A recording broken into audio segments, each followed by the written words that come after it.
Welcome to Writers Blockbusters, the show where we treat the final edit of the movie like the script. I'm one of the hosts, Bob Rose. I'm at Thundergrunt Bob on all the dumb platforms that exist. And with me are Jimmy and Jamie. And right now, Jimmy's going to introduce himself.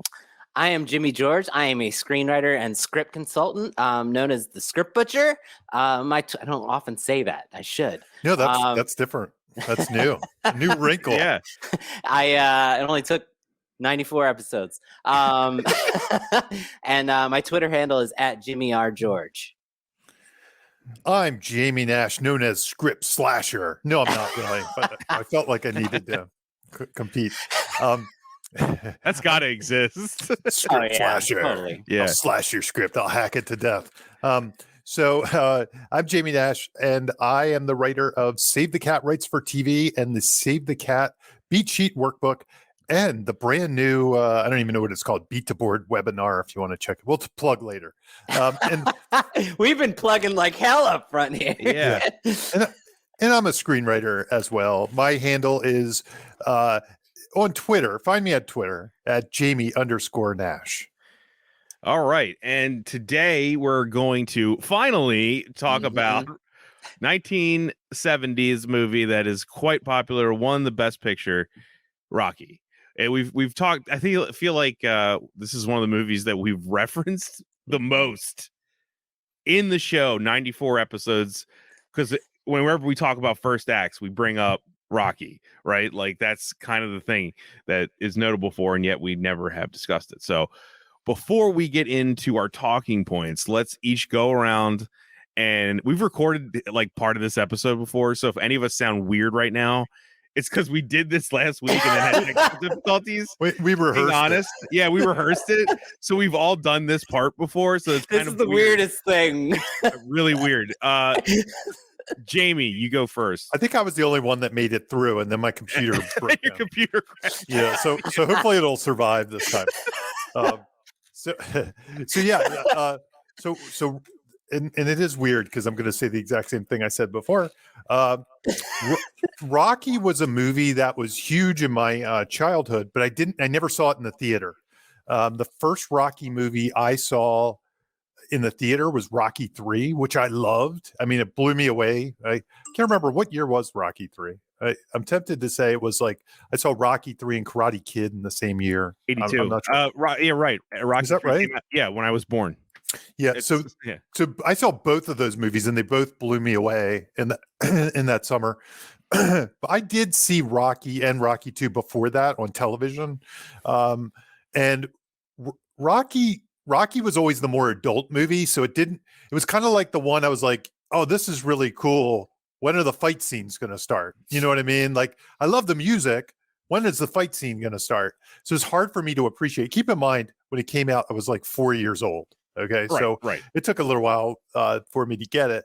But Rocky 2 came on, and I literally remember like me and a friend watching, and we were probably like 6 or 7 years old or something on TV, watching it on a little television in my room, and us jumping up and cheering and like it was a real fight and just super excited as little kids.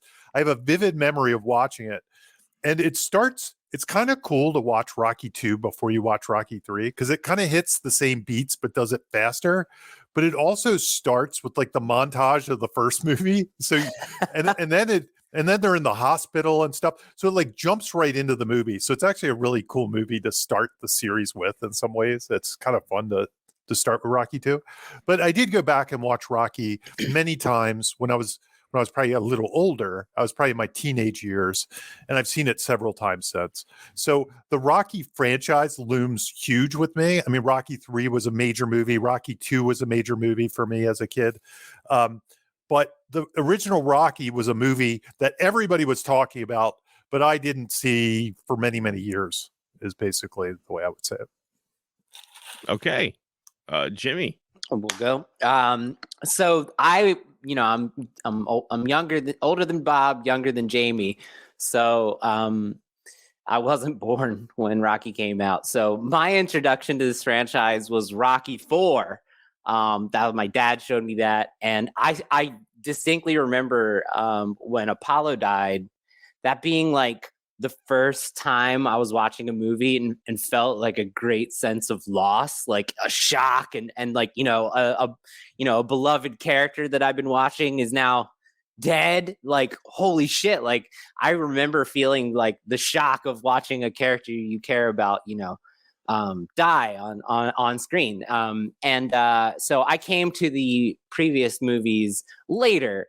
And, of course I love Rocky, but I don't have the reverence for it that I have for 4, and even probably 3, because I watched 3 in close succession after. We took our trips to Errol's and they had it on beta.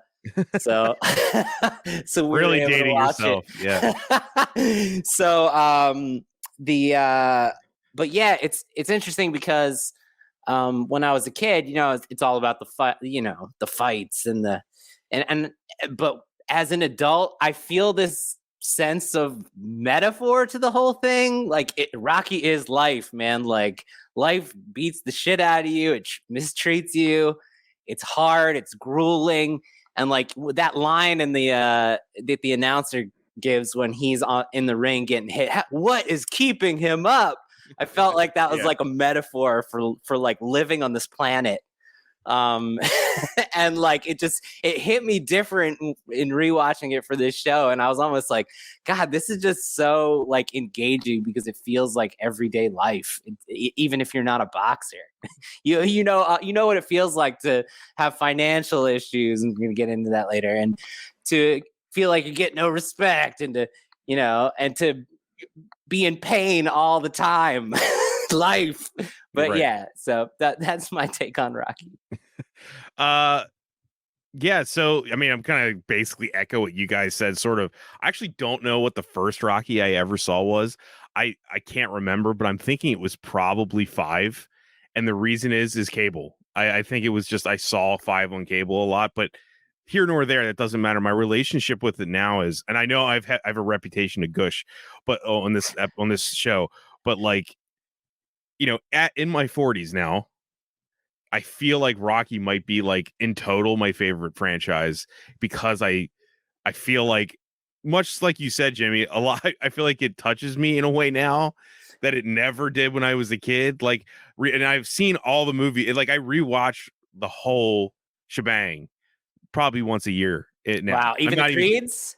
Even Creeds. I love the Creeds, but I'm really talking about 1 through 6. Mm-hmm. Creed's great, but I mean, like the Rocky movies, I watch them probably once every year, just because I don't know, they speak to me more now than ever. As your body starts falling apart, Yes, and life starts hitting you harder, the movies just work more. And here's the thing that's a miracle about the Rocky franchises. I don't like sports. I don't even like boxing. I hate boxing. Like, I don't like the sport of boxing at all.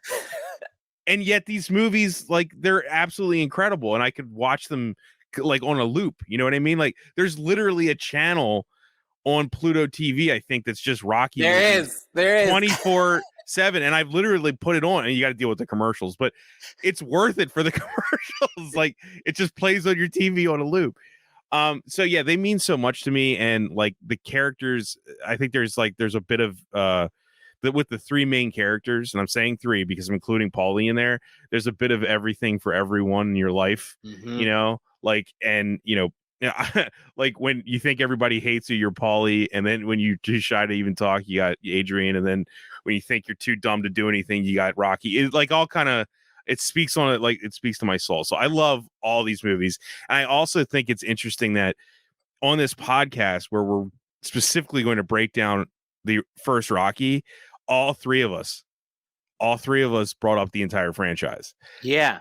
I really think that goes to show like it's kind of that rare franchise where it is all one gelatinous thing, and it's in a great way. You know what I mean? Like, Rocky is a great movie. It is a Best Picture winner. It is a classic, but the whole thing matters.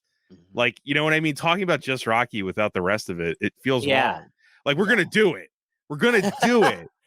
But I can't. Singular experience, right? Like, it's just that franchise where to me it has to be in my mind all together. So you know what I mean? Like, I just can't play it because I'm a Rocky 3 guy. I think I love all of them, but like Jamie, I have to go with Jamie here. Like Rocky 3 has everything in cinema. Everything. It's got loss, it's got friendship, it's got two different fights with Mr. T and Hulk Hogan. It's got the statue, it's got the song, it's got Eye of the Tiger. It's when Eye of the Tiger. It's got literally everything you could want in a movie. Like, so I'm a Rocky 3 and guy. it also has that tragic death in some ways. The loss of Mickey. Yeah. It's that's hard. That actually makes me cry, just like when Apollo dies. You know what I mean? Like Rocky 3 is cinema to me. Like if somebody said what's cinema, I would go Rocky 3. Rocky 3. But my favorite moment in the franchise is Rocky 2 when she says win. That's like the best moment in the whole franchise for me. So anyway, enough gushing about that. Enough gushing about Rocky. I could talk about Rocky, the whole thing, forever. But we were here to talk about specifically the first movie, right? Because this, I mean, as far as screenwriting lore goes, this is a big one, right, guys? Yeah, like, I would think, because of the story of Stallone basically forcing them to star in it and stuff. This made an entire career. So, not that you have to answer this now, Jamie, but who wrote this shit? I just said it. Just said it out loud. Yeah, well, and like you say, Stallone wrote it, and because of the way he did it, like he wrote it to act in. I think he wanted to direct it as well, but that didn't exactly come to fruition at the end of the day. I mean, it was more important that he acted in it. And didn't they offer him like 350? It wasn't $1 million. It was like $380,000 or something. There's so many like tangents to this story. I just watched for this podcast, I was watching development stuff about BTS and stuff like that. I just watched Henry Winkler give a Howard Stern interview. Have you heard the Harry Winkler side of this? I have not. Like the Fonz or Henry Winkler, sorry. The Fonz, yeah. Yeah, okay. Because there's the other Winkler who's a producer. Henry Winkler. Yeah, okay. So I was going to say you're not talking about Irwin, right? No, I said Harry. Sorry, Henry Winkler. He told a story of how Howard prompted him, saying that Sylvester Stallone told Howard this story. So this is like a second hand, third hand. Anyway, that Stallone sold it to the TV production company that made Happy Days. And they were changing the script because they were going to make it a made-for-TV movie. And Sylvester Stallone was like devastated. This was all before the I want to star in the thing. This is like the story before the story. So he begged Henry Winkler, like, can you use your weight to get me this script back? Because if they're going to change the script, then I don't want to sell it. And he hadn't cashed the check yet. Right. That they gave him. So Henry Winkler went in there. He was at the peak Fonz days, and he was like, hey, I got a friend. And he convinced the execs there to give Sylvester Stallone the rights back to the script, and Sylvester Stallone tore up the check. And so it was almost a made-for-TV movie that had no Stallone. If it weren't for the Fonz. So that was this whole other story I had never heard until a few days ago when I was doing some research for this podcast. I watched last week when we first tried to record the episode. I watched an interview with Stallone from Rocky 2, the release of Rocky 2, where he was saying they offered him something like what Jamie said, $300,000 just not to star in it. Because they wanted James Caan or Burt Reynolds or something like that. Right. But he just refused to take the money. So they just sort of relented. Wow. And they sort of did it. He said they said yes, basically to stop me from annoying them. He was unrelenting about starring in it, and they were just tired of it. And I think they capped the budget at $1 million. Yeah, it's a very low budget movie. It's a low budget movie. Right. The other thing that this movie's legendary in screenwriting terms, a lot of people, I don't know about legendary, but it gets brought up in a lot of circles as kind of you don't have to do all that structure stuff. Look at Rocky. It doesn't even kick off until minute 60 or something like that, as the story doesn't really kick into minute 60, or something. And I think the big reason for that is it's 1976. So this is where my computer went dead before. So hopefully We'll survive it. We're back. Yeah, we did We're it. not saying anything caught we up. haven't said before. We That's caught right. up. So in 1976, here are the top. And this will not surprise Bob and Jimmy because they've already heard this. So the top 10 movies of 1976, and keep in mind the year before Jaws came out, and 2 years before Star Wars came out. So the box office is about to change. It's about to become a totally different thing.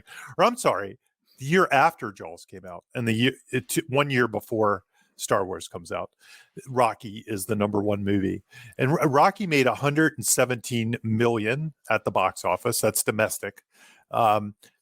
The number two movie 1976, Mike. in 1970. Yeah, right. That's big. Yeah. And wait, am I messing this up? 1975. Oh, okay. So I do have it right.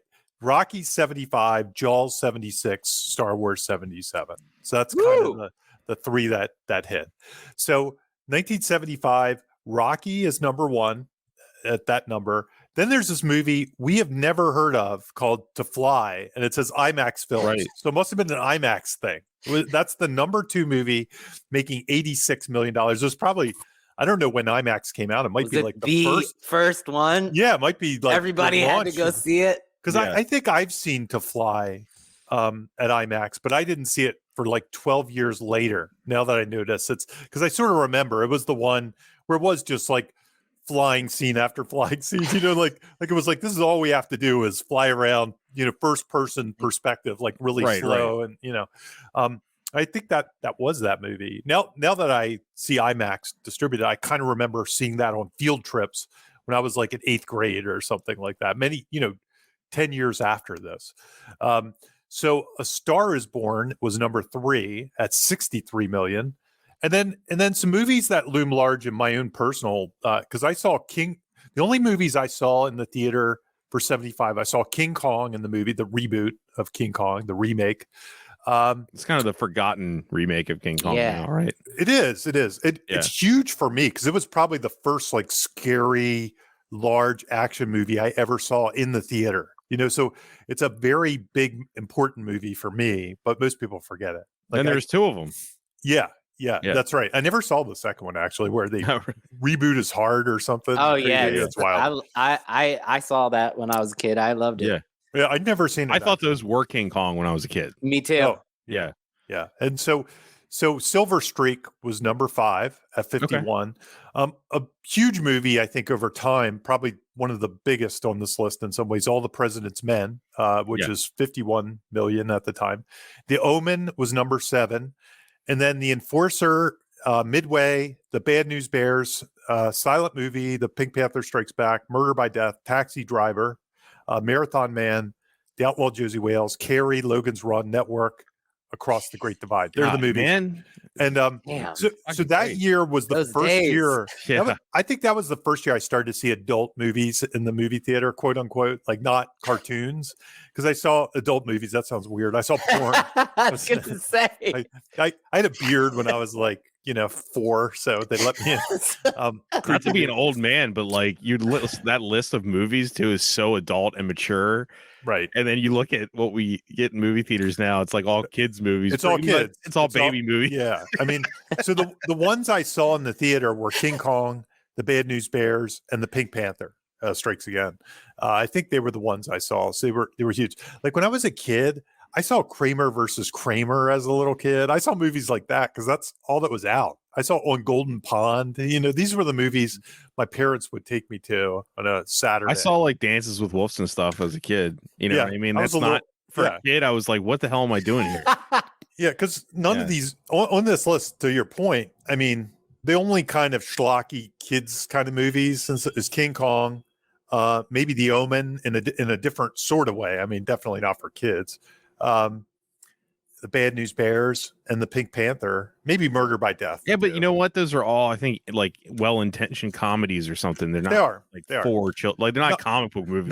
Not for a quad. Not for a quad. They're not for a quad. Different time. To your point that we're going to go into. And so, like yesterday, it was trending. Somebody took a photo of a L.A. marquee for a movie theater, and every movie had a number after it. You know, and and I literally saw that yesterday, and then hearing Jamie list off these movies like, you know, Network and Taxi Driver and Rocky, and it's like, geez, Yeah. Well, it's different. I used to do a thing in one Those of would my all classes. be streaming now. Yep. I used to do a And thing forgotten the next day. Yeah, I used to do a thing in one of my classes where I posted like a list. I said, you know, what are studios really looking for? And I'd list the top 20 movies, and then, you know, and it would be all these movies. And then the next slide, I would kind of say what they were. I'd say sequel, animation, sequel, remake, sequel. And there was not an original movie in the top 20. You know, so I was like, you know, it was just my point being that a real screenwriting career tends to be more about getting assignments. You write original stuff to break in, but if you really want that long-term career, the hope is that you're getting hired to do the reboot of Murder by Death or whatever, you know, from this list. Absolutely. Soul Crush. It's like the Reno 911 guys book. They kind of talk about that, right? Like absolutely. they tried to write Transformers and they wrote the Herbie movie and all that stuff. Right. like they were aiming for a job. I'm pitching the To Fly reboot right now. Because we had a Rocky star, I'm going to ask you guys this: does that cover writing your way into a job with the Rocky stuff, or is this a different 100%? That covers maybe, it, right? And honestly, that's all. The only thing I wanted to point out. So if you're an actor or something like that, like I have friends, you know, like my friends that made The Night Watchman, for example. This is a much lower level version, but they wrote a movie, they raised the money, and they starred in the movie.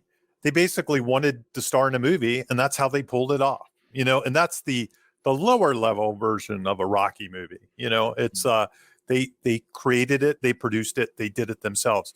So in some ways, writing has great power to do that for you. Similarly, you know, people get, and I don't know that anybody listens to our podcast or is in this rut, but you hear a lot of professional screenwriters who get stuck in a genre and they write their way out of it, basically. So there is a lot of power in writing. I think Sylvester Stallone realized the power in writing, and he wrote himself into a starring role and a huge career in a franchise.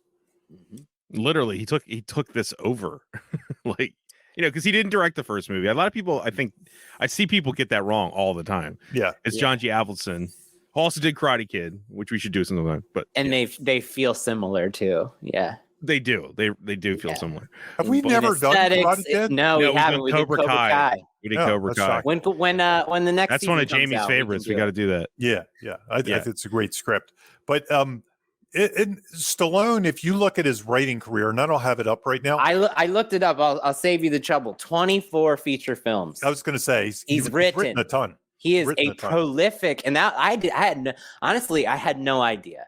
I knew he had written some Rockies. No. I mean, I knew he had written some Rockies. I knew he had written The Expendables. I knew he had written some of the Rambos, but I didn't know that he had 24 feature films credits to his name as writer. That's like really, really impressive. For a minute there, he was writing like Jason Statham movies and stuff. Like he wasn't even starring in. There's a number of them that he is not in that are on that list. Yeah. Right.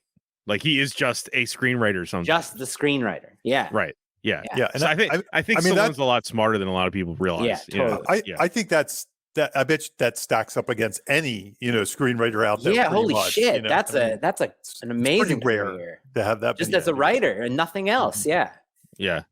And he's still doing it. he's still doing it. He didn't stop. So I know. Yeah, it's really impressive. You guys want to talk about the Golden Fleece? Yes. Jamie, I thought this would be a good time we could wind you up and do some Save the Cat stuff. Okay, so some Save the Cat stuff. Save the Cat has this thing called genres, and genres in Save the Cat aren't like your typical blockbuster genres. So they're not horror or comedy. What they are, they're actually story pattern. Excuse me. They're story patterns, and the patterns are they're basically 10 different types of stories that kind of cover all stories. And some of the examples you hear a lot in this show, if you listen, Monster in the House is a horror kind of genre. It's about people trapped in some place with a monster. There might be something called buddy love, which is either love stories or they could be buddy cop stories. This particular movie is classic Golden Fleece. And Golden Fleece movies, they're basically somebody's chasing a prize or a trophy. And there's some journey to get there. Sometimes it's a physical road, so it's like a quest movie to get a Golden Fleece.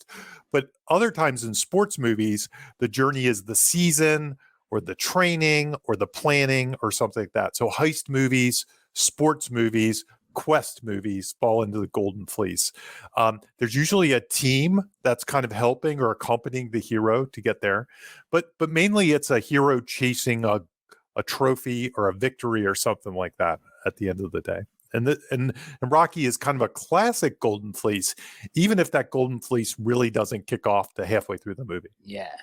And and it's a little bit unconventional what you'd call the thing, right? Like it's not so much the win, right? It's the self-worth, the journey. The journey, yeah. Like something. It's more about himself than it is about some title, right? I think it's the old you can't get what you want, you get what you need kind of thing. Mm-hmm. So while I do think he has to overcome his self-doubt and things like that, I mean, at the end of the day, he is training to win or survive or something like that. Yeah. But at the end of the day, he gets what he needs, which is going toe-to-toe with the opponent for 15 rounds and proving himself worthy of being there. Jamie, is there anything special about, because so he in the sequel book, Save the Cat, goes to the movies, he breaks down in the Golden Fleece chapter, he has the different types of Golden Fleece movies, and one is a sports fleece, and he does Bad News Bears. And I was wondering if there's anything special about sports fleeces, or is it just that it has that sports genre paint onto the patterns? Yeah, the only thing I would say about sports fleece is the road typically isn't a road. You know what I mean? It's not a physical road. It's the season, basically. It's the season. It's the preparation. It's getting to that final game. Because there's movies like, it's funny because I'm writing a sports thing right now, so I've been studying them. So I watched Tin Cup. I watched Tin Cup. I watched White Man Can't Jump. I watched Dodgeball, and those movies are different than Rocky in that they have to qualify to get to the end. They have there's like ladders. There's ladders. Yeah. So it's like the sequence approach. It's like Mighty Ducks. We did Mighty Ducks. We did Mighty Ducks. Yeah. Right. Mighty Ducks would be an example. Rocky reminds me. It was funny because I was talking to a guy last night who's writing a sports fleece as well, and his was most comparable to Rocky because of that reason. It was like more the training and the preparation for the one big thing at the end of the day, and less about the journey to get there. So that's the only difference. Is I don't think there's always a physical road in the sports fleece. Okay, that's good to know. Yeah, good. Cool. I can't think of a sports fleece that would have a physical road, but I'm sure there could be one that if you go, I mean, in some ways, racing movie or something. Well, I guess in some ways, Cannonball Run or something. Yeah, you took the words out of my mouth. Right. Yeah. I guess in some ways, and in some ways, baseball does have a road, but it's not like the road leads you to the thing. You know what I mean? It's just that they're on the road. It's not sports, but like, how about Dumb and Dumber? There's like a goal to get to, and the road could totally be a fleece movie, just not a sports fleece. Yeah. Like Little Miss Sunshine, Golden Fleece movie. Right. Good examples. Vacation. Planes and Automobiles is a Golden Fleece movie. Yep. Right. Yeah. Which we've done. We've done. Check that out. So I picked it. Right. Okay, let's talk about probably the most notable thing about Rocky, at least in the screenwriting world, right?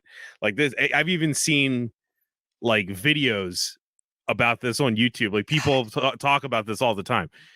The first act. Yeah. I think it's what separates it, right? Jamie, I feel like maybe setting up the typical lock-in scenario and then we'll backtrack it. It would be a good way to start. Like start with the prototypical example of your first act.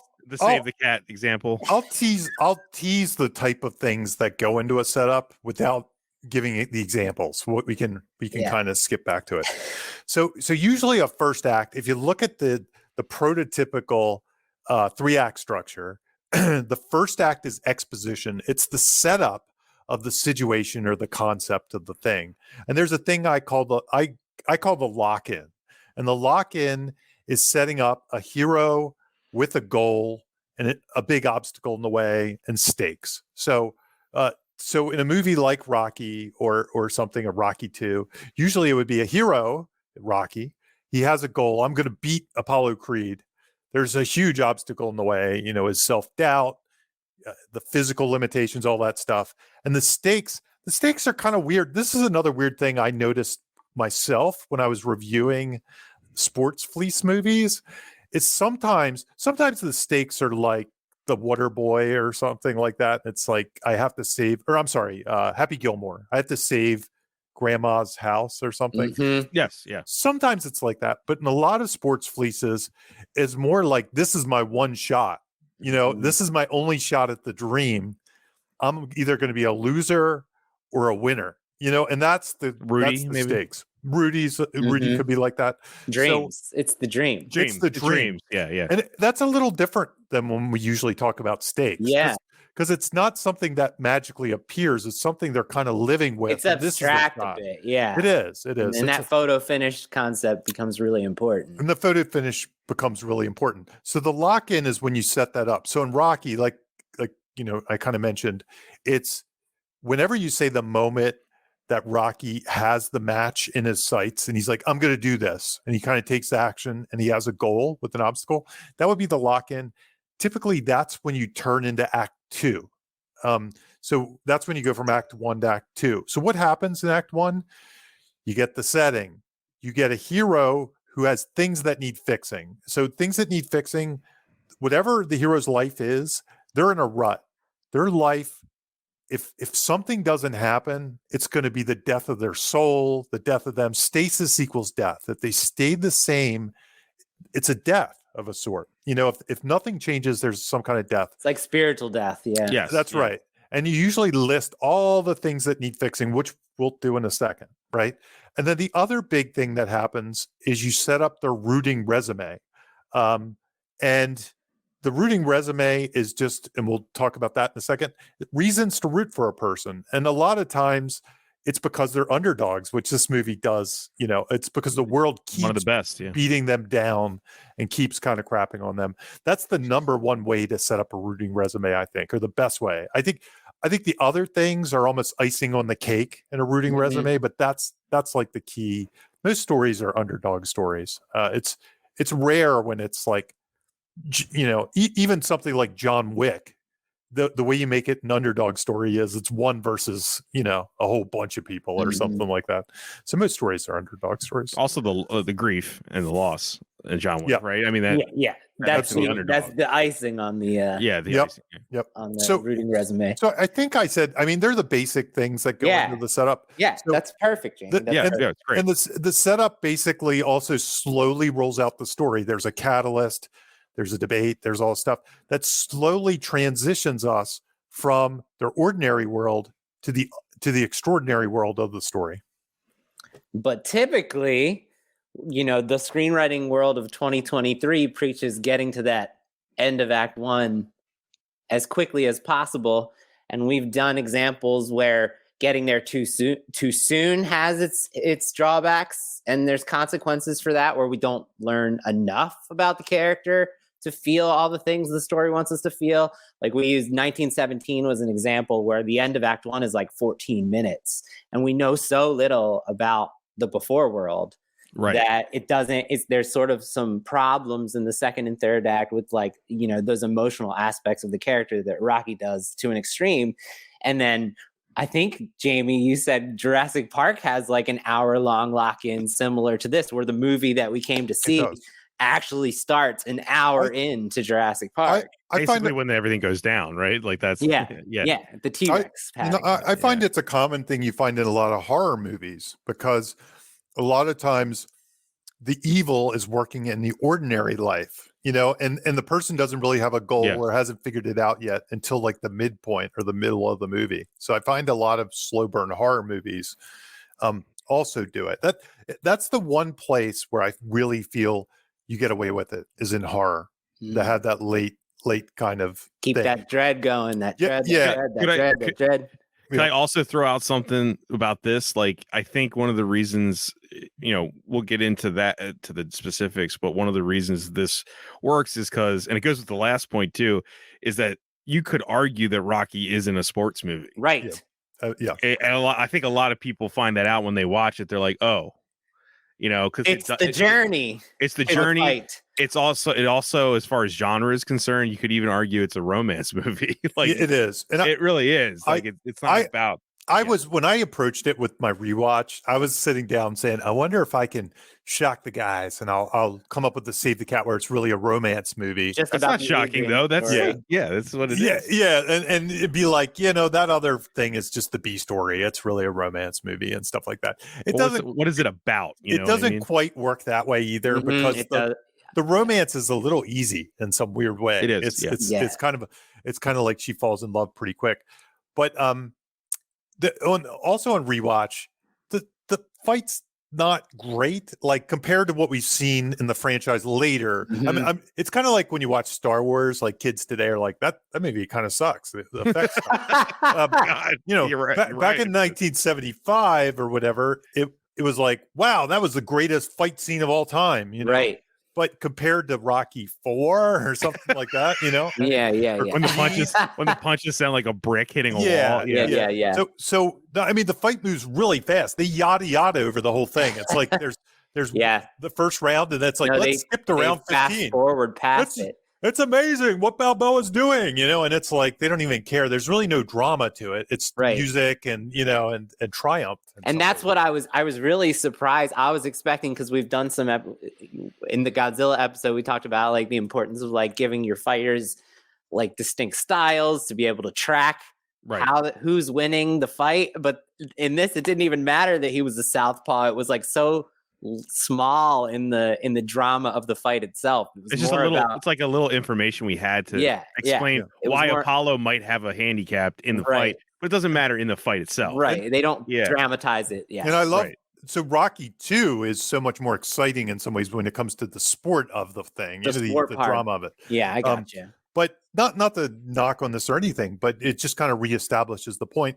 But this was 1975. This was a $1 million movie, and it was coming in an era where people were going to see all the President's Men as a blockbuster. Right. Was so. These movies, it's almost a mini plot. It's almost a character study of this guy. Mm-hmm. I wouldn't even say almost. I think it is a mini plot movie. I think it's. Yeah. Can you tell us what a mini plot is? Sorry, James. Yeah, no worries. I know, but for people who don't know, yeah. So mini plot's a Robert McGee term, where arch plot would be your cheeseburger movie. That's your movie where setups always pay off and heroes have goals, and it kind of moves in a certain linear fashion. Where mini plot tends to be a little more random, like real life. It feels so. A lot of movies that feel like character studies or just they kind of feel a little more like real life. They become mini plot, and they don't care about the things that arch plot. They don't care about the math of story as much. So all your Pixar movies and superhero movies, they're arch plot. I think you said this phrase. Correct me if I'm wrong, because I'm absolutely quoting you. That cheeseburgers are the way that we wish the world it would be, and then mini plots are the way that the world is. And I think there's definitely probably that's good. I like that. Stuff to that. Yeah. Or the way that we which fits the failure in the end that we'll talk about a little bit more. So, that he, if it was the cheeseburger, he'd win the fight. But it's a mini plot. I think as this franchise goes on, it becomes maybe it drops back at 5, and becomes more mini plot. But certainly, 4 is the cheeseburger. Yeah, Rocky 3 and 4 are cheeseburgers, in my opinion. And it goes to show that those are our favorites. So yeah, of course, we're like, oh, it tastes so good, so delicious, and cooked just right. And I think Creed is a cheeseburger as well. And if you look at Creed, I mean, the interesting comparison, if you look at Creed and its lock-in and things like that, Creed probably hits the Save the Cat beats much, much, much closer. It moves really fast. Like he's seeking out, he's already a boxer. He's seeking out Rocky. But it's also 40 years mark. into pop culture and this franchise, so it doesn't need to. So even though it's kind of a reboot of the franchise in some ways, in its own weird way, it definitely moves a lot faster. And if you watch the two back to back, in some ways you'll just be able to see how movies have changed from 1975 till now. I think that's the thing. But so, Okay. so then let's go backward and kind of talk about. I figured since half the movie is the first act, we could explore all the little pieces of the first act, at length a little bit more. I one of my favorite things I wanted to talk about with the two of you is how, we are a Save the Cat leaning podcast, and Jamie wrote 2 Save the Cat books. If it's funny, just 2 though, just 2, just 2. Yeah, no big deal.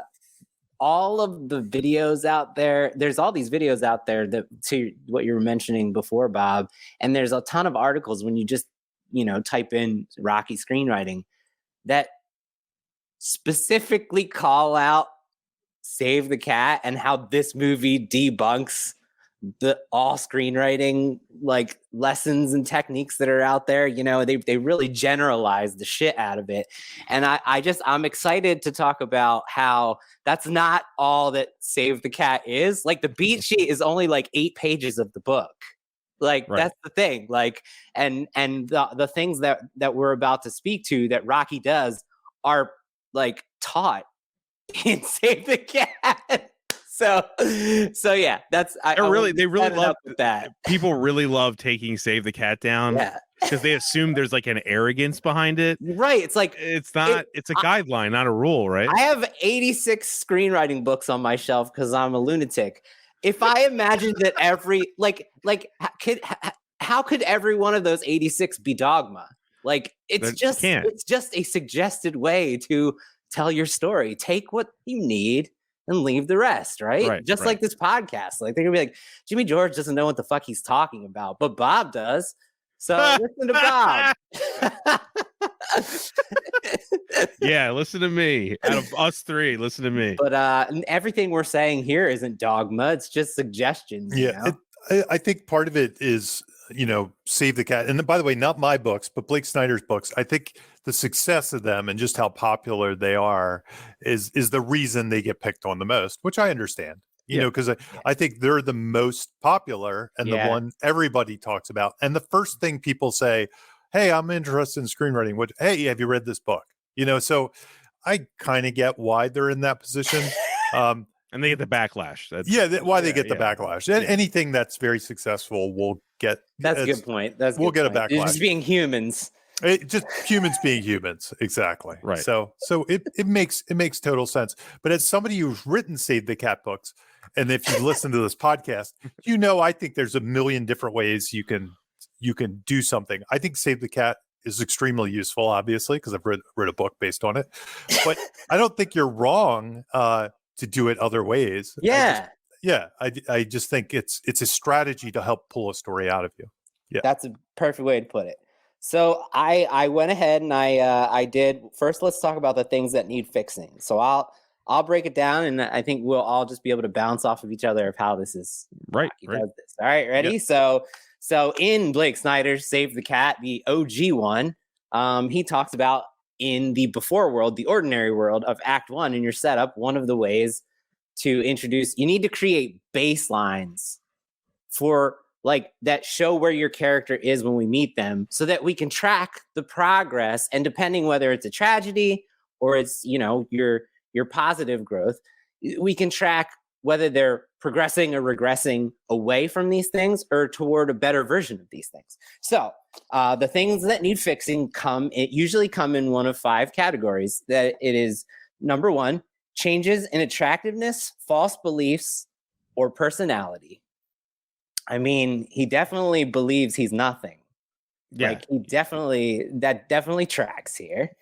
He's told he's nothing. He's told he's nothing. He literally says, I'm a bum, doesn't he? He says, I'm a bum twice. Yeah. Twice. So there you go. Tracks. Him being called the bum is like one of the most memorable things from the whole franchise. Yeah. It's just like from Mickey, right? Yeah, exactly. Speaking of Mickey, number 2, things that need fixing that you need to set up in your first act: strained personal relationships. I mean, whose relationship isn't strained with him? Seriously, I always like to bring this up too. Like, I realize I'm not trying to talk about the franchise, but I always find it what I love about these movies is that his best friend is a one-dimensional alcoholic asshole. Mhm. That's Rocky's closest friend in the world. And you know, that's who he has to lean on in these times. And agents of change are not on these talking points. But that's another technique where you build your roster of characters to reflect different versions of Rocky's things that need fixing. And like I think Paulie is like the worst case future Rocky. Like if his path continues, that becomes Rocky. That stasis equals death, Jamie. If Rocky stays on the path that he's on, he gives up on himself, he doesn't take this opportunity seriously, he becomes Paulie, right? And that's why Paulie is such an impactful presence in the story. I've also always said like Paulie defines Adrian and Rocky because no one can love that guy but two angels. Yeah. He tells us about Empathy. them. Because he's awful. Paulie's atrocious.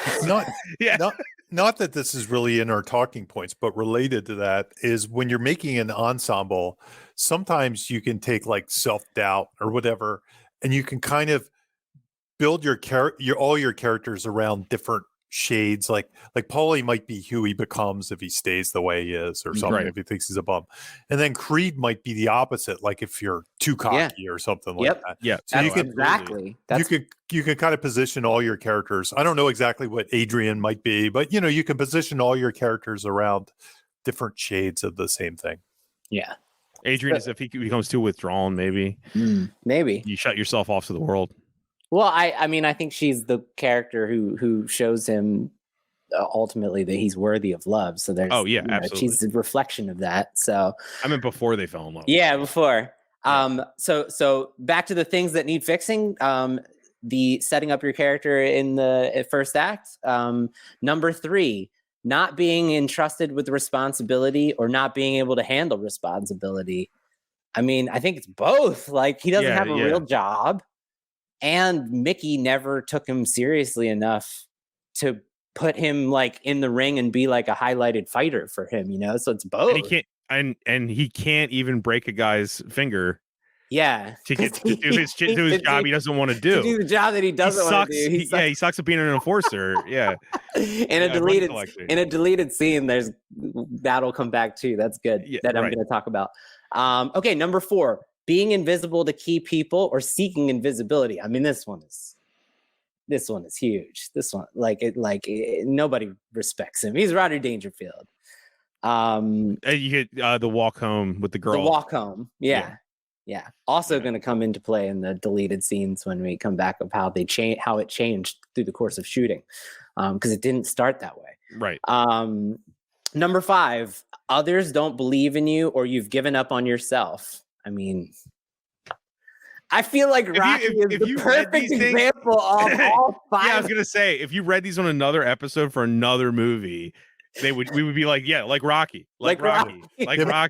Almost to the point where maybe when Blake was writing the book, he watched Rocky. He just watched Rocky, and he was like, "Let me just describe the setup for Rocky." But it's funny, right? Because once again, we said like, "Oh, this debunks screenwriting theory and blah blah blah." It's like, no, this is literally what like the book is saying. You need to set these things up. Maybe you don't have to do it by page 25 and you can take longer, but still all these things are important to the emotional engagement of the story.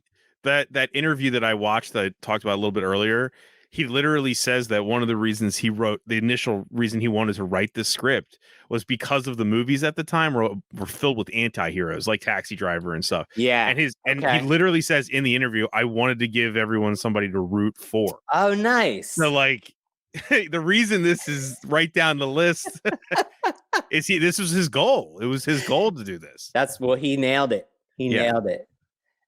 Jamie, I didn't know if you wanted to do the sticky hero breakdown or if you wanted, or if you thought it didn't fit right. No, it works. I mean, it definitely fits. Okay. So sticky hero, it's something that is in my Save the Cat Beat Sheet workbook.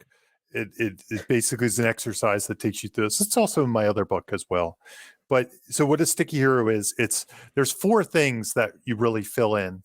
There's the want, the flaw, the need, and then there's the shard of glass. So I'll take you through those for Rocky. I think Rocky's want is to let's if we take it back, sometimes the want is a goal, like it's a specific goal, like to win the trophy could be the want, but other times it could just be like to prove myself as a boxer, or something like that. Like that could be, and whichever way you make it, whether it's his want is to survive and make a good showing against the champ, like show he belongs, that could be his want. Or it could be the trophy. It works either way, really. Just to prove to himself he's not a bum. Prove to himself he's not a bum to an extent, but I think that's where the need comes in. Yeah, that's it. Yeah. So the want is more like what he thinks will make him happy. Right. Like, okay. Hey, I'm gonna go in there and I'm gonna show people I'm pretty good. I'm gonna kick some ass and I'm show people I'm pretty good. But the need is to find self-confidence that he's not a bum. Like that's the need. So again, you can't always get what you want, but sometimes you get what you need, right? And in movies, you always get what you need, and sometimes you still get what you want, but the want is less important. It's kind of like money can't buy you love, things like that. So want and need, and his flaw, which is related to want and need, his flaw is the self-doubt. I'm a bum, he says. I'm a bum. Yeah, and the need is the lesson he needs to learn to kind of cure the flaw. That's generally how so I kind of had those two reversed because I was giving you the want and the need. And then last but not least, the shard of glass. And this is the one I'm not sure that it's totally in Rocky, but it's okay because some movies don't have it. So the shard of glass is the origin story of the flaw. So let's say Rocky was abandoned as a kid, or his dad always called him a bum or something like that, or his dad went to prison and he was raised by a mom who said, you're just like your father, or, some story like that. That might be his shard of glass. Sometimes most of the time that's revealed in a movie, but sometimes it's not. Sometimes that's the type of thing you come up with when you're creating a character, maybe when you're doing like a bio or something, and you keep it to yourself and you never really have it revealed specifically in the story. But that's the fourth, is the shard of glass. It's interesting that Rocky has like no backstory in this entire franchise, really. And again, on the deleted stuff, there is backstory that they cut. That's in the script. Sure, I just meant like in the released footage. No, I know, but I think it's interesting. It speaks to like what can we learn from that? Is there anything, Jimmy, that you can say that is his backstory that would have been a shard of glass? I'll skip to one of the ones I've got. Okay, this is we're skipping ahead and we'll go backwards. Yeah, we can. In one of the deleted scenes, there's after the before the big fight, he has a meeting with the mayor. This is in the script, in the shooting script. And I saw pictures of it, like stills, so they must have shot it. Rocky is called in a meeting with the mayor, and the mayor like has his like record in his hands, and he says, he says you have a sordid history, 19 arrests, 3 probation periods, expelled from public schools. So not really the shard, more just like filling in some gaps of the thing. And it's telling us there is a shard somewhere. Yeah. So no, that's not really the shard either. Now that I look at it. So sorry about that. But it's interesting that was in the script, and then they shot it, and then they didn't include it in the movie. Mm-hmm. And it's not needed. Yeah. Not needed. I think that would just blow it. I agree. Yeah. It's just, yeah. His current situation is enough. But again, you don't have to have a shard of glass in your movie. It can just, it's enough to have, but I think you need the other 3 things. I think you need the flaw, the want, and the need. So, and that's another thing that they achieve in the setup. Those are all parts of the setup. So, and this would cover story before the story, right? This is what. The story before the story, the only thing I wanted to say was, so why does Rocky work for 50 minutes, 60 minutes before the fight even happens? Mm-hmm. And the reason I think it kind of works is because you do have some stories before the story. And I think they work really hard to do these. So you have like his problems with his boss, breaking the finger and stuff. Is that going to be an issue? You have that he's trying to be a boxer. He is trying to be a boxer, and he's having troubles. They're like dumping him out of his locker and doing all this stuff. you have the love story. He's pursuing this woman. So you have stories before the story kicks in, as opposed to just if he was kind of running through the same old motions without kind of, we're jumping into storylines. So that's keeping us entertained because things are in motion, even if the big thing isn't in motion. Like there are things happening. And often I will read, you know, because I read amateur scripts all day, every day. I will read a script that doesn't have any of those story before the story, Jamie. That's like there's nothing to the person's world before the plot enters the story, you know, the inciting incident. It's something really interesting I think you guys would find interesting is that I've watched a lot of people watch Rocky. When I exercise, I watch reaction videos sometimes. And as many times as I've watched it, everyone always thinks that Gazzo is going to come back. Yeah. It's interesting. They always think that plot point is setting something up later that's going to happen. And it always makes me realize in a lesser movie, that would have totally been the plot. Right. Gazzo wants his money back, or he wants revenge of Rocky for quitting. Right. It's like a different movie, right? Yeah, but it reads for people like that. Especially it's a boxing movie. It's the 1970s, The Godfather, Taxi Driver, whatever. But the fact that Gazzo's just like a cool guy that's his friend is not expected for people. I mean, look at Jaws the next year. The book has this long like mafia plot and stuff like that. Cut out of the movie. You know, it's just like a common thing. Yeah. And it feels that way. It feels like this is going to be important because even Paulie brings, hey, can you get me a job and stuff like that? And it feels like this is going to be a thing where he's asked to take a dive or right. Yeah. But yeah, it's really and then it ends up just being no. These people actually kind of love this guy regardless of how down and out he is. Right. Yeah.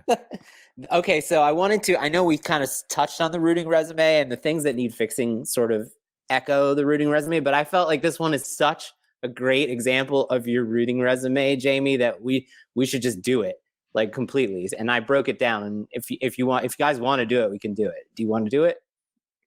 I'm down. If Jamie's down, Jamie, you down? Do you want to set up the rooting resume and then I'll give examples? Yeah, sure thing. So rooting resume is it's almost an extension of the Save the Cat scene. The Save the Cat scene being a person could be a total jerk, but if they save a cat or do some nice deed for someone, then maybe we'll like them and we will root for them, you know, throughout a story. But I think it goes beyond that. I think Save the Cat is one element of an entire rooting resume. And rooting resume is just a checklist of all kinds of things that make us want to get in the person's corner. All different animals you can save. Yeah. Yep. Yeah. So it's not about, and it's not about, a character doesn't have to be likable. They have to be complex and engaging, and that doesn't necessarily mean likable. So in the Joker episode, there were 19 of these rooting techniques in the first 15 minutes, and even though Joker, you know, is not a good person, there's enough about him that we learn and we get to connect with that we can engage with, like what happens to him for the story. So it's a really strong technique for getting the audience to at least understand the character, be on board with them, whether they're rooting for or against them, at least connect with them, right?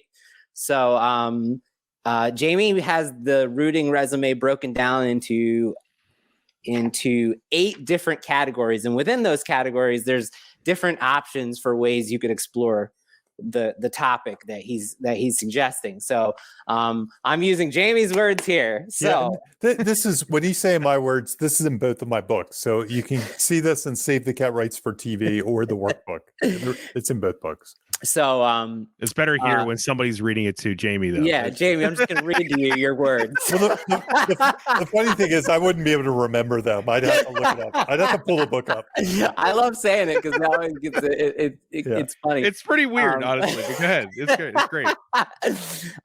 Number 1, they're underdogs. I mean, yeah. So within this, Jamie, you break it down even further to other ways you could, beyond just their underdogs, specific ways you can show that, which is the world treats them unjustly. Yeah.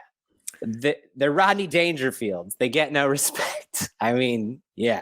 Right. Absolutely. They're economically challenged. They lack money or material things and live a difficult, maybe even miserable experience. His apartment looks like it smells like sweat. It's so gross. It's gross as hell. Yeah. Turtles stink too, man. Yeah. They do. Yeah. Just Mickey kicking him out of his locker and stuff like Yeah, that. like that is Mhm. absolutely. So it shows all those things. So in All that first category, it does 3 of those things. Second category is they care about someone or something: a kid, a significant other, a grandma, a friend, Pam from the office, or a family. I mean, You got the girl, you got Paulie, you got Adrian. yeah, he's shown. I mean, he even cares about people at the gym too. He even cares not to break that guy's finger. Like, Mhm. he probably doesn't even know that guy. He doesn't want to hurt him. Yeah. For some reason, I don't know why, this is the smallest moment that always stands out to me about him. But there's that one scene where Paulie takes off at the bar and he says, "I got this for him." I don't know why that. I don't know why. Oh, that he always, carries the drunk guy out bartender. into Yeah. the bar. The drunk guy in front of the bar. He carries him in and puts him on the chair. right. I mean, That's it. yeah. No, the neighborhood does have its connections to him. There's Mhm. that. Yeah. Yeah. Totally. He cares about them. A cat, which they save, or any animal. There you go. The turtles. The turtles. Yeah. Which I heard he still has those. He turtles. still has them. Yep. That's amazing. I love that. Cuff and link. And to your point, Bob, a neighborhood or a nostalgic item from. I mean, the past. there's 4, I think around 4 walking scenes in the beginning of first act, and they're all him, and just like in all the movies. 1975. Hey, Rock, Philly what's up, vibes. Rock? Like he walks through the neighborhood and everyone recognizes him and sometimes cheers him on, sometimes yells at him. But there is the neighborhood aspect of it is beautiful. Yeah, agreed. Okay, category number 3 for a rooting resume techniques that you could use. They try very hard to make their lives better. And you have this broken down into 2 things, and it does both. They're dreamers. They have a dream or a plan. Number 2, they're failures. They often fall flat on their face, but they get up and try again. Jamie, did you watch Rocky when you made this list? Exactly. I watched Creed. No. Dodgeball. Probably Rocky 3, honestly. Probably. Yeah. Okay, so category number 4, they're fun. They're funny, whether it's a gift of gab or just next level charming. I kind of think this is an inversion here that he wants to be funny. Like he wants to he wants to be able to tell the joke. His jokes are bad, but Rocky himself is charming. I think he's charming. Yeah. He's not, he knows he's not very intelligent. Like he knows he is. Right, and that's he's also, aware. It's kind of And self-deprecating. he's been like hit in the head a lot, Yeah. so any intelligence he had is Rocky's fogged by being hit in the head. Rocky is 100% authentic. Mm-hmm. Yeah, There's not a bone of falsity in his body in that character, and that's what I think works here. Is agreed. So, and charming personality is one of its own little beats within their fun that Jamie broke down as a suggested one, and there you go. Number 5, we know their struggle, and within that, there's a list of them, but there's a couple here that the movie shows. They have a secret pain, and they confess their flaws, which he does later. Yeah. So, number 6. So there's always, what I love about this rooting resume is there's always one section when we do these movies and these iconic characters, whether it's a hero or a villain, there's always one section where the movie subverts it, like does the opposite of it, and it makes the character more interesting. So in this section of the rooting resume, I feel like the movie reverses some of them, and I want to talk about this. We wish we were more like them. They're the smartest person in the room, and they live by an honorable code. Both of those, he's kind of the opposite, right? He's working for a criminal, even though he's shown to give the guy some slack and let the guy off and not break his thumb. He's not technically living he's not honorable in that way. Right. And he gets called out for it in the movie by Mick. Yeah. Literally. He's not the smartest person in the room. In fact, he wishes he could be the smartest person in the room, So I think that's arguably when he's in a room with Paulie, he might be the smartest person. That's true. Yeah. But there are others in this section we wish we were more like them that he is, which is they're loyal. They never give up. They cut right through the BS. He absolutely cuts right through. He is direct. He is blunt, almost to a fault. But I think it's interesting that sometimes if you make the right choices with these ones, you could subvert and do the opposite. It makes the character more interesting, more human, more complex, you know? Number 7, they're just like us. I mean, this one is great. They share common mundane problems. They live mundane lives. They give us an honest, vulnerable peek behind the curtain, revealing things we're embarrassed to admit about ourselves and things that remind us of those we love. I mean, it definitely does all 3 of those like so well. And this is the last one. This is always the most fun one. And it's usually like the premises around this one. Right. They're the best at something. So there you go. So, I mean, they pile on. Rocky's the best at taking hits. Rocky's the best at taking hits. I mean, that's right. That's Rocky's what he is. That's how he gets through all the movies is he takes punishment. What is keeping him up? Right. So this Rocky movie 4 is a movie based on that one aspect. It's basically that, right? So this movie is a great example of that rooting resume technique. And you know, it takes an hour before the lock-in happens, the end of Act 1, and the premise really kicks into gear. But we spend 60 minutes with all of that rooting stuff that just, you know, they just build him up up as a guy you want to cheer for, using all of those techniques we just went through. So right. And, you know, that's a great transition to what we need to talk about next, which is the build up to get to where you need to be. So to start this section out, I'd like to read a small excerpt from the song Montage from Team America, which is written by Trey Parker. Here it is. Show a lot of things happening at once. Remind everyone of what's going on. And with every shot, you show a little improvement. To show it all would take too long. That's called a montage. All right. I love it. Bob, I also love that I'm going to bring up them in the how to do a good montage. Well, I just figured like that one verse literally, because it's obviously a comedy song, but it's perfect, right? It's perfect. But, yeah. And Rocky is literally quoted in, you know, he says the Rocky in the song itself. So I had to do that. But yeah, writing montages with the ultimate montage franchise, right? The ultimate montage. And this is finally, we got something new on here. Yeah, we haven't ever talked about montages. Never. We don't have we done many movies with really famous montages? Maybe. Yeah, I'm sure we have, but I don't know about famous montages, but they all have montages. It's fun. It's funny because it's something that comes up a lot with students. They ask me questions about them, and it comes up a lot, like even when I do script consultations and stuff. And it's in screenwriting, and honestly, I don't have a lot of. I almost want to workshop this a little bit. I have guidelines, but okay, good. So in general, the way they look in a script, I've seen many different ways. Sometimes people just say like a quick montage, and they write in a paragraph like what happens in the montage. In the Rocky screenplay, I don't even think they ever label it montage. They don't label it montage. They just do the scenes. And, like he's running here, he's running there. And I mean, I have it here. They just go from one scene heading, describe the scene, another scene heading. They never call it out as a montage. But again, that's 1976 format. Yeah, where the form itself grows and changes. The way I do them, and it's just my style, and I think it's sort of common, is you can either write series of shots. I usually use the word montage because I feel like series of shots being kind of precious, even though I know there's some difference. There's some technical difference between series of shots and montage. I'll usually write like Rocky training montage, and then I'll put double quotes.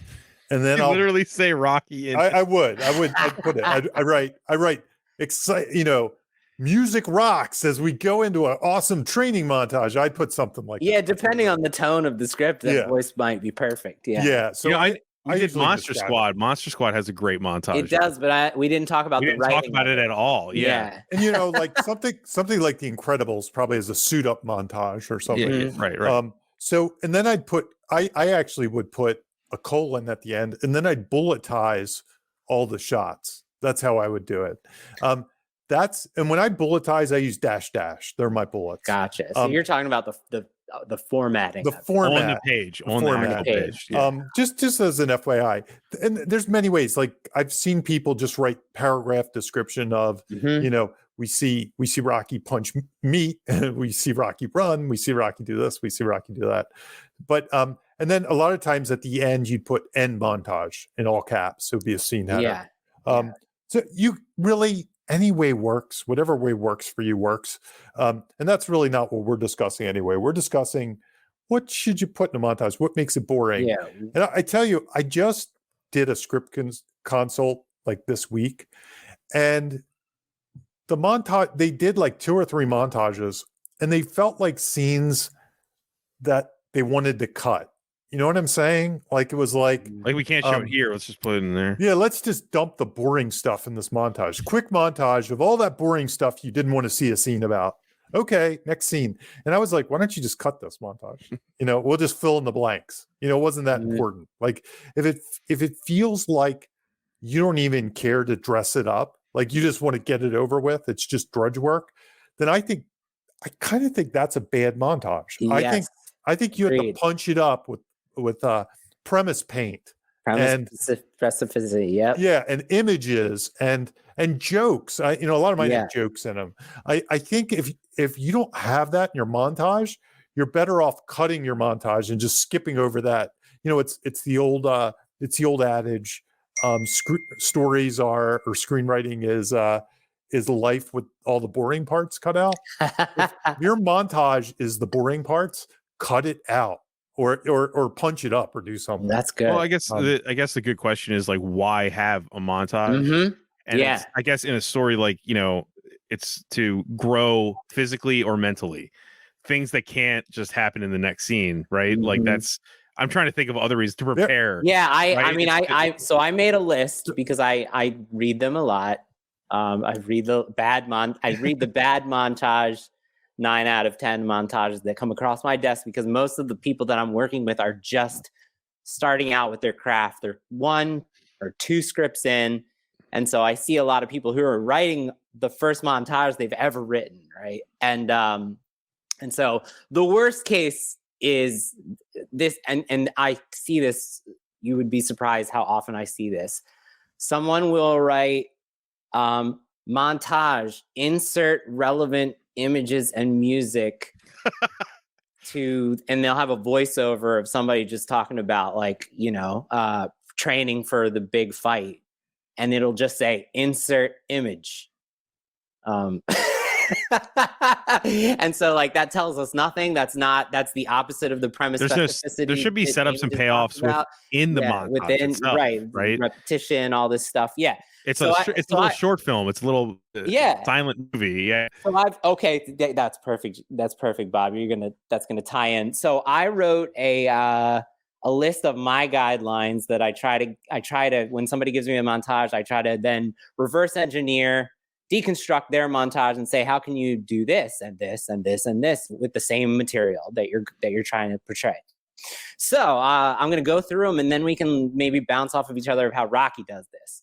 So number 1, it condenses the passage of time. Just to what you were saying, Bob, why do you need the montage, right?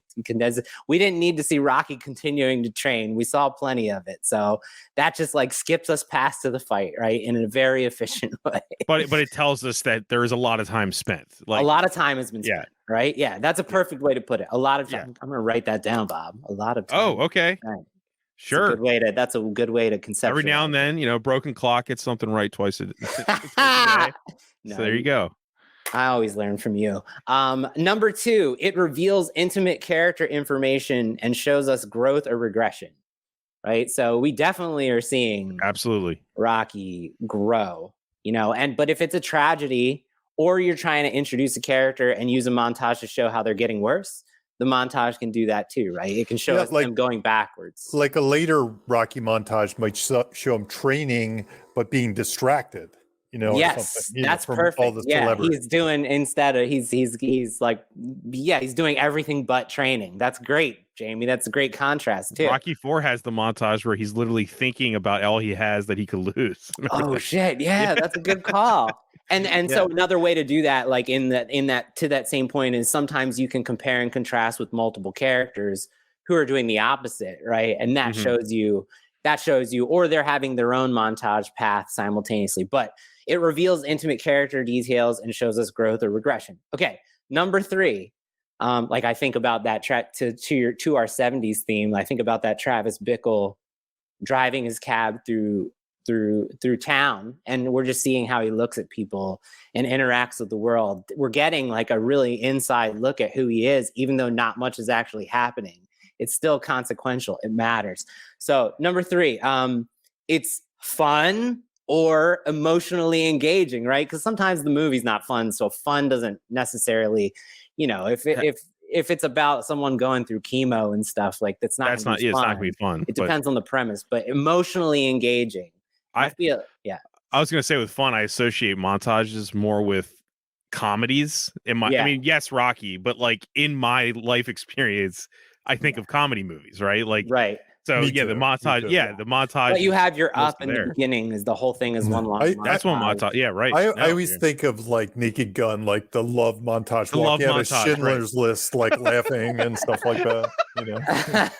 I think it was Platoon, Jamie, but that's fine. Oh my god, was it? Okay. I think it was Platoon. Yeah, but I mean, this is Rocky's montage, is incredibly emotionally engaging, and it's fun. Number 4, it's consequential, it's necessary. The montage events matter. To your Trey Parker, Matt Stone, it's that they have that exercise.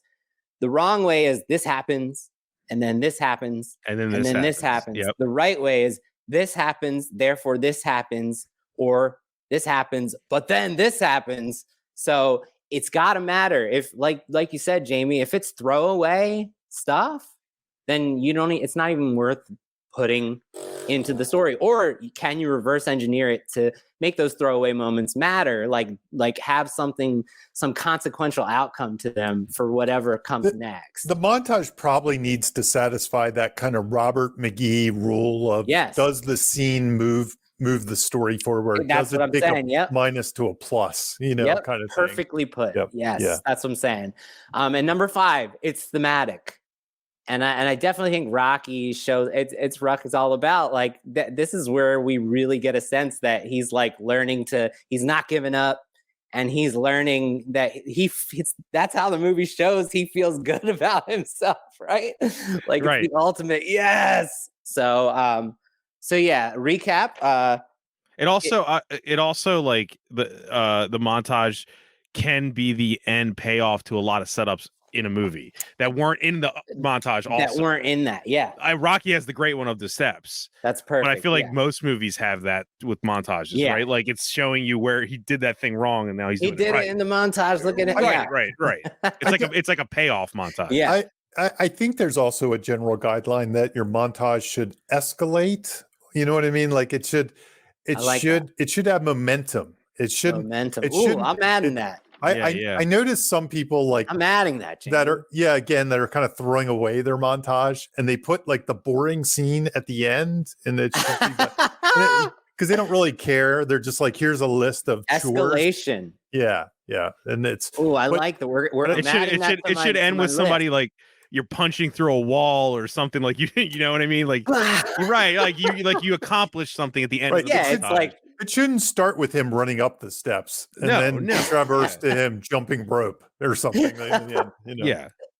Gosh, that's so true. It seems obvious, but see how people all this stuff always seems obvious, but it's hard to do. The reason I don't think it's obvious is because when I read a lot of these, the writer is like, I'm at the chore state where I just have to list the 6 things they do and get it over with.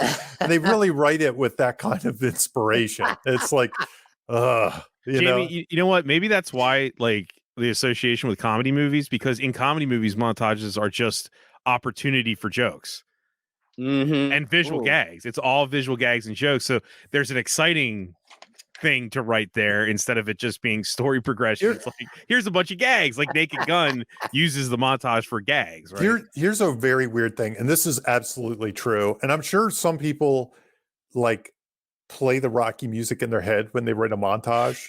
But when I write a montage, and this is not a joke, I cannot help but sit around singing, You're the best around. Nothing's gonna ever keep it. And I literally sing it to myself as I'm writing, and it could be any montage.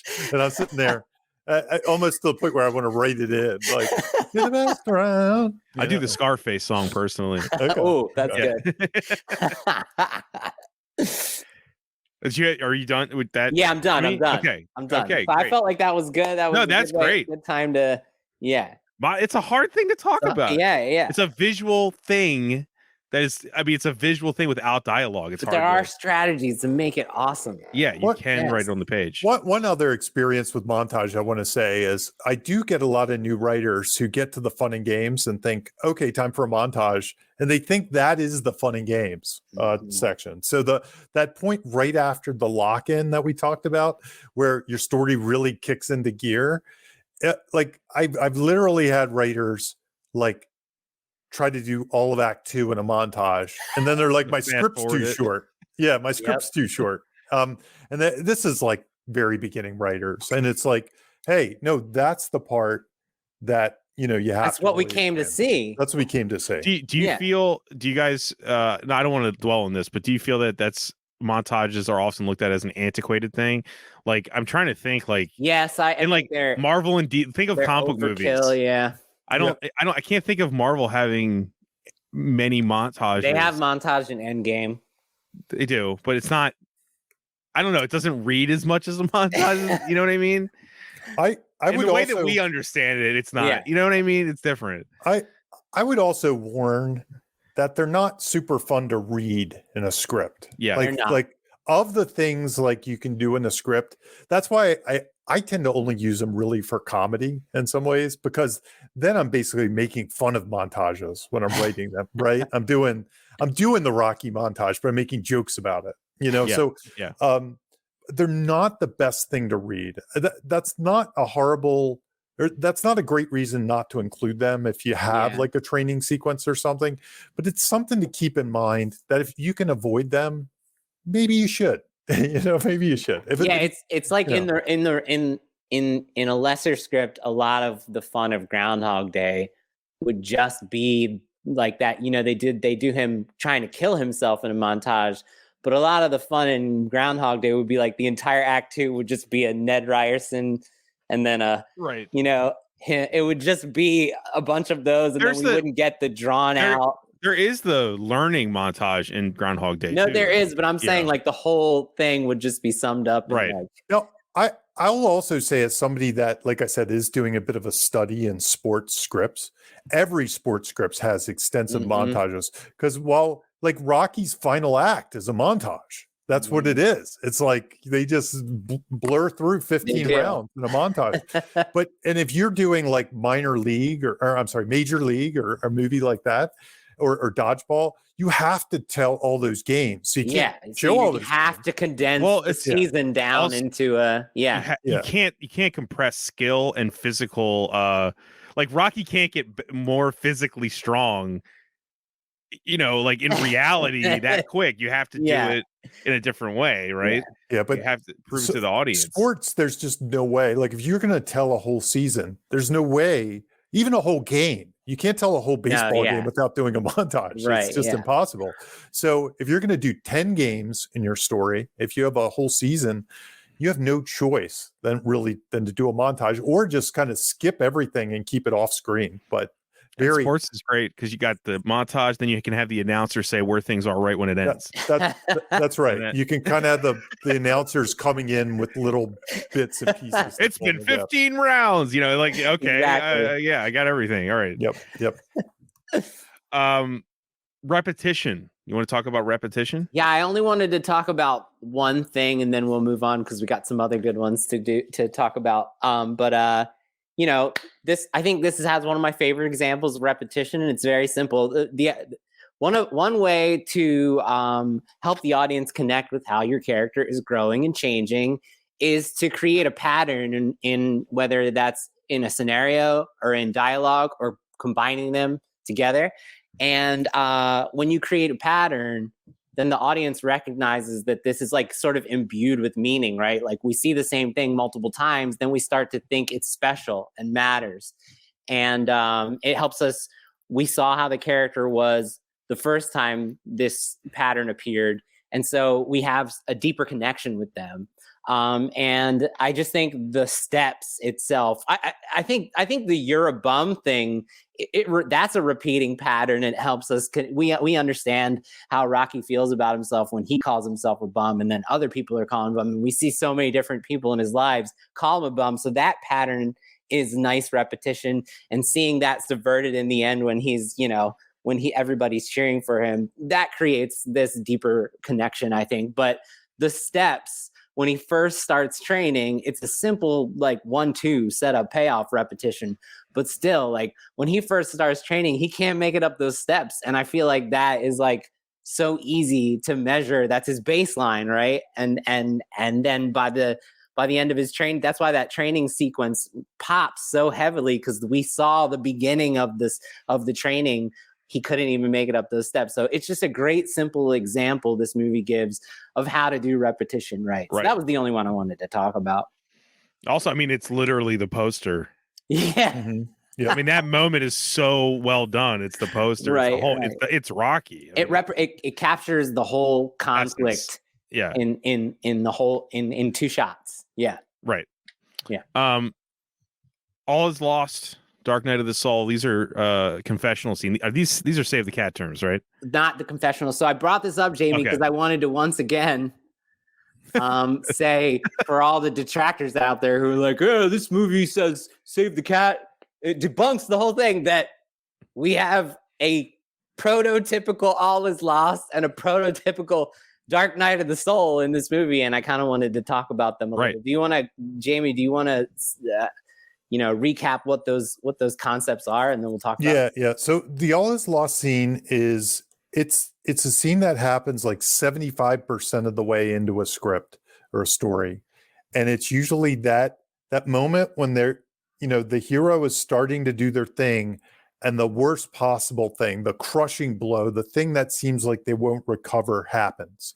A lot of times it's accompanied by a death. So later in the franchise, I'm not sure if this is entirely true. I'd have to go check it out. But maybe it wouldn't shock me if either Mickey's death happened at the All is Lost. The All is Lost. For some reason, didn't Carl Weathers' death happen earlier, though? I think his happens early in the story. In Rocky 4, yeah. Yeah. His isn't the All is Lost. It's a different. We're not doing Rocky 4, but you could argue his death is almost the inciting incident. Okay. Yeah, so, right. But in Rocky 3, I would go with mixed death. Sure. Yeah. So usually there is a big death that accompanies it. And so then the Dark Night of the Soul tends to be almost the reaction to the All is Lost. How does the hero react? It's usually wallowing. It's oftentimes raining in those scenes or something. It's sad. They drink a lot. Things like that usually happen.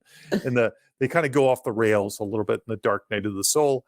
And then something usually happens that gives them hope or a new plan that kicks us into the finale.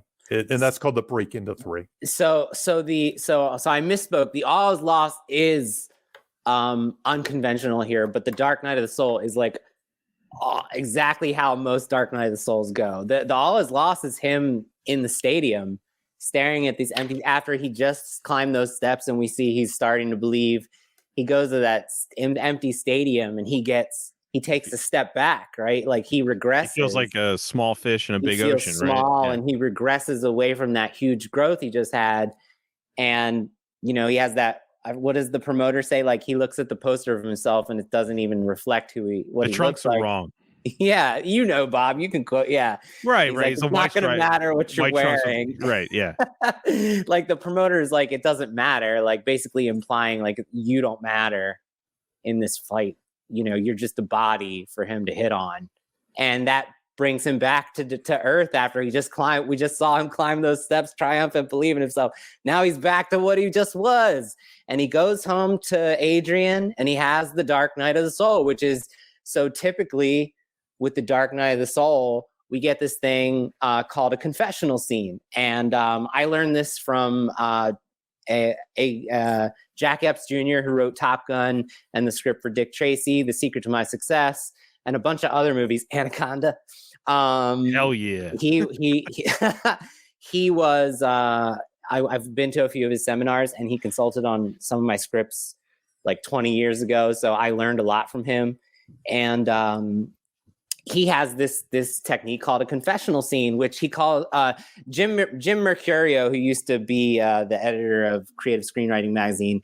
He calls this the killer share. But there's the same idea, which is you have your character finally sort of confess their flaws, admit what's wrong, or basically just like talk about their feelings to an extent that we've been waiting to hear from them. So some great examples are Toy Story. It's kind of funny. Toy Story feels like it was inspired by this. Woody says, what chance does a toy like me have against an action figure? It's like, it's pretty similar to this, actually. I'm the one who should be strapped to that rocket. Dr. Sleep finally talks about, being the son of an alcoholic and an alcoholic himself. He says, a man takes a drink, the drink takes a drink, and then the drink takes a man. It's the first time he admits that his addiction has been out of control his whole life. Mm-hmm. In Die Hard, and you can even give these killer shares, these confessional scenes, to side characters. In Die Hard, the confessional is with Al, where he says, I had an accident. The cop shares why he hasn't ever drawn his guns, and he won't draw his gun now. I would say Saving Private Ryan, when Tom Hanks reveals who he really is. That's a great example. You know what I mean? When he says he's a school teacher. The whole movie slows down. Yes. Because the whole movie, they're all looking up to him. They're all talking about how, like, he must be some hard ass in his real life, and he's just some guy. It's like, I'm not a general. Yeah. And by the way, sometimes this moment is a reflection back on that shard of glass. Right. Yeah. Well. It almost always. Yeah. Yes. Yeah. At least the pain from it. Mm-hmm. So when I pencil mine in my initial Save the Cat beat sheets, I usually look back at the shard of glass and say, is there a moment to reflect back on the pain of that, or somehow have that resonate here? So that's something that Rocky is not doing that exactly. In Rocky. So this is what he says. Yeah. He says, I can't beat him. I've been out there walking around thinking, who am I kidding? I'm not in this guy's league. And Adrian's like, what are you going to do? You work so hard. And he said, it doesn't matter, because I was nobody before too. And then he says, it doesn't matter if I lose this fight. It doesn't matter if this guy opens my head, because all I want to do is go the distance.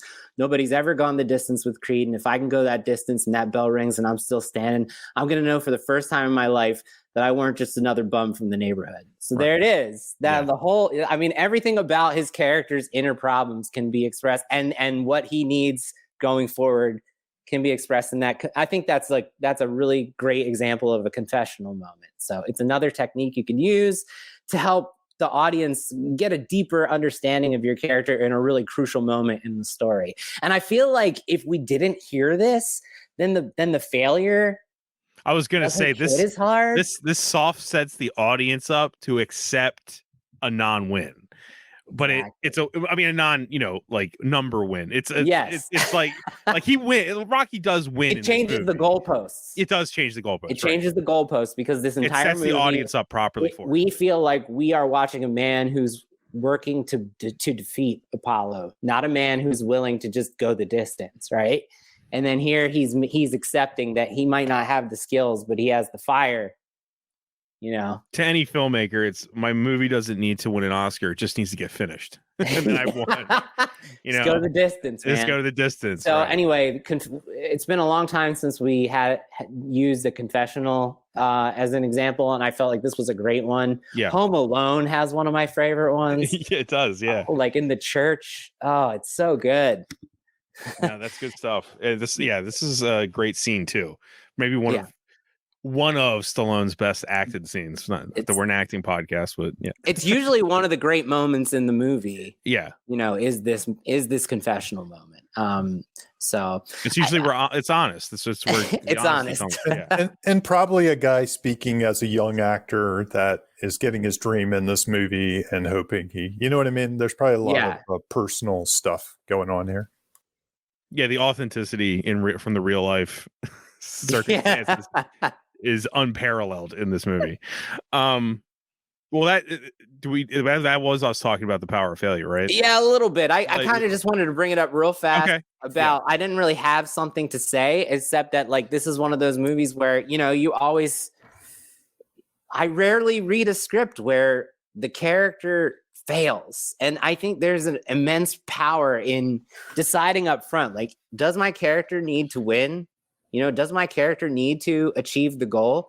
Is there a way that I can make it emotionally satisfying without them actually achieving the goal with their failure? Because failure can be just as like emotionally, like Pig, for example.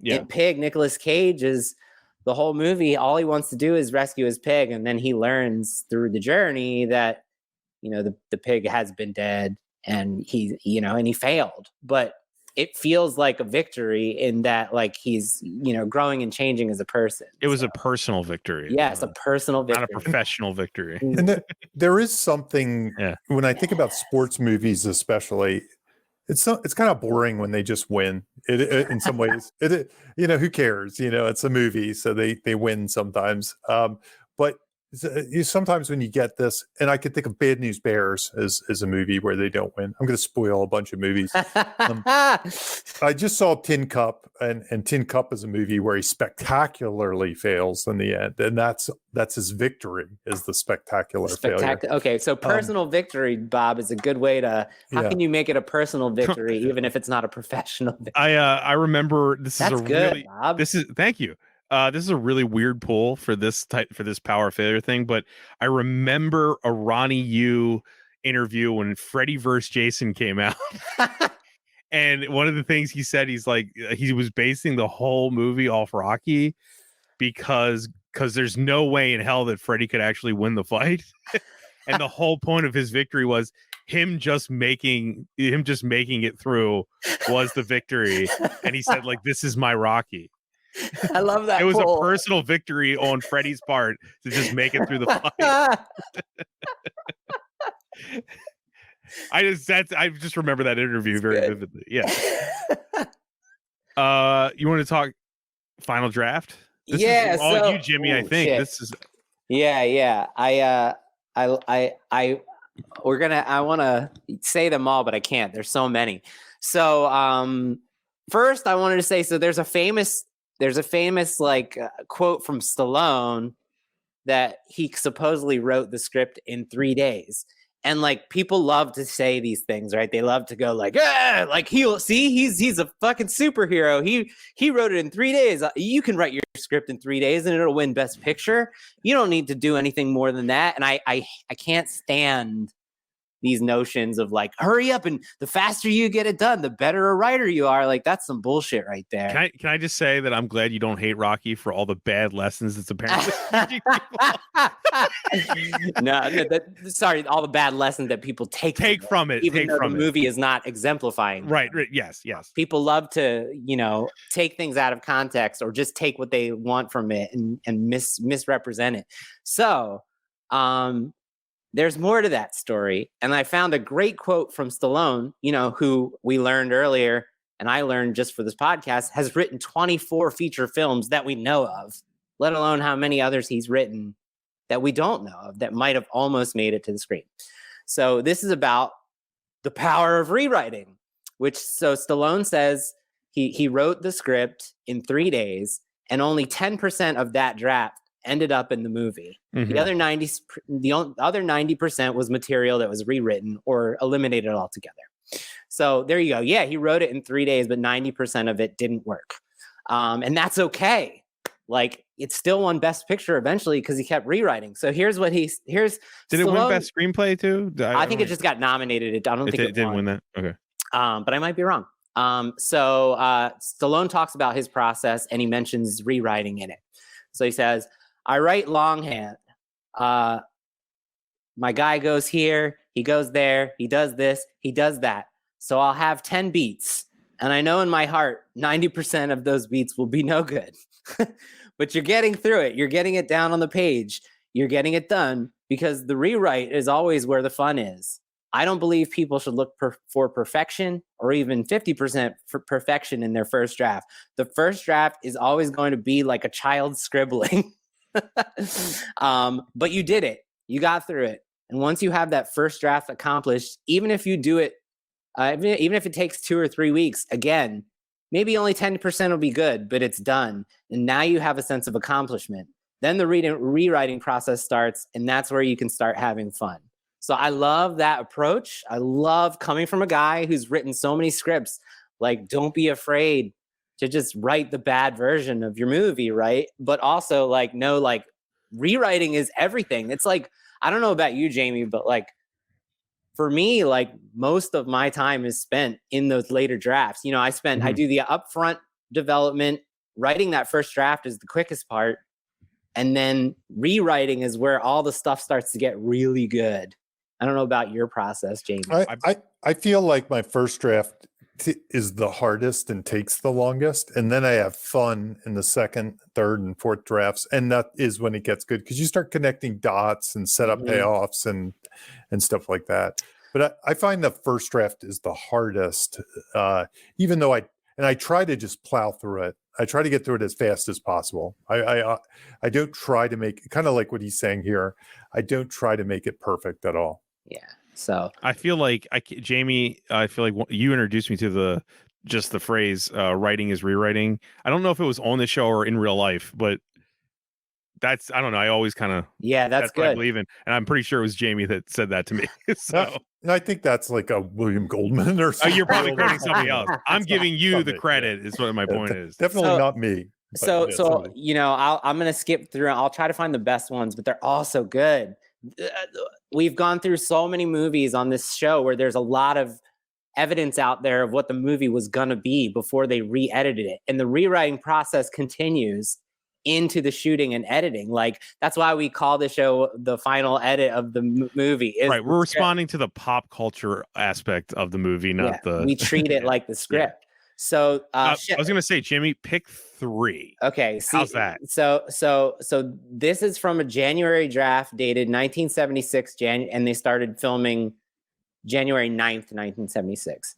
Okay. So, and this draft is dated January 1st. So, some of these, pick 3. Okay. Just for time's sake, pick 3. Yeah. Okay. Here we go. Here's one of my favorite ones, because I think it speaks to, maybe we can talk about what we can learn. When Rocky beats Spider Rico in the beginning, in the script, it's a huge deal. He's a local Apollo Creed in the script. He's famous locally. Everyone cares about this fight. It's a massively attended, big, huge public deal. And when Rocky goes to the gym, he's a fucking celebrity at the gym after he beats Spider Rico. Like, everybody is like cheering for him, and there's 3 different dialogue exchanges about that fight and like how he's Spider Rico, look at what you did. Everybody is talking about how fucking great Rocky is. And I think I read scripts a lot where some of those things that need fixing that we talk about, they get fixed too soon. And with that, why would the movie even happen? Exactly. Like, he's already a hero. Yeah. So all that other stuff, like, sort of, if they had kept it that way, all that other stuff, and who knows, maybe they shot these scenes too. All that other stuff sort of be like, what's the big deal? Like, he's a local celebrity. Like, everybody loves him, right? So also, Rocky's not interested in like fame and fortune, really. He just wants like validation, right? So that's enough for him. He would have been, if he got that validation right after the first fight, the whole movie sort of loses its right. So that's a great example of how, like, you know, like, they made that decision during the filming and they continued to rewrite to make the movie better. Here's where is it? I don't. You know, I'm breezing through so many of these, so I can't find where it actually is. But the thumb breaking scene where we see Rocky on the job as like a gangster's assistant getting money for the bookie. That scene in the script is a 3-page action sequence on the boat, where Rocky chases him up on the boat, and Rocky chases him through the bowels of the engines and all this stuff, and then it ends with that dialogue scene about his, no, don't break my thumb. And I think that's an example of like genre imbalance, right? Right. What does that have to do with a guy trying to win a fight? A boxer trying to win a fight. And this is another example of where I'll read scripts that have this like sequence that moves the story forward, but it has nothing to do with they're using the wrong paint basically. So Rocky can run down a blue collar dock worker. Like, why do we even need to? That's not even saying anything about his prowess. You know what I mean? Yeah. And then so I'll try to breeze through two more, Bob. Go for it. Three. Go for it. Okay, so this is a big one. After Rocky gets offered the Apollo deal, in the scene where Gazzo, the gangster employee, is like rooting him on and cheering him on and gives him some money, Gazzo has a monologue that reveals that they're brothers. That Gazzo is Rocky's brother, and that he talks about their parents and their life at home, and then he gives them the money. And I think that's like a really impactful change, right? Because instead, of him being a low life bookie's gangster's assistant, he's just sort of being like a brother. He's leaning on his brother, who's the only one to help him out. Right. But it's also good that happened, because the good parts of Gazzo stayed in the script. They kept it. They didn't become a mob genre thing. And they trimmed it, but they trimmed it down just enough to make the movie better. Right. You know. Okay, so we got it. I can do a couple more. Go for it. Okay.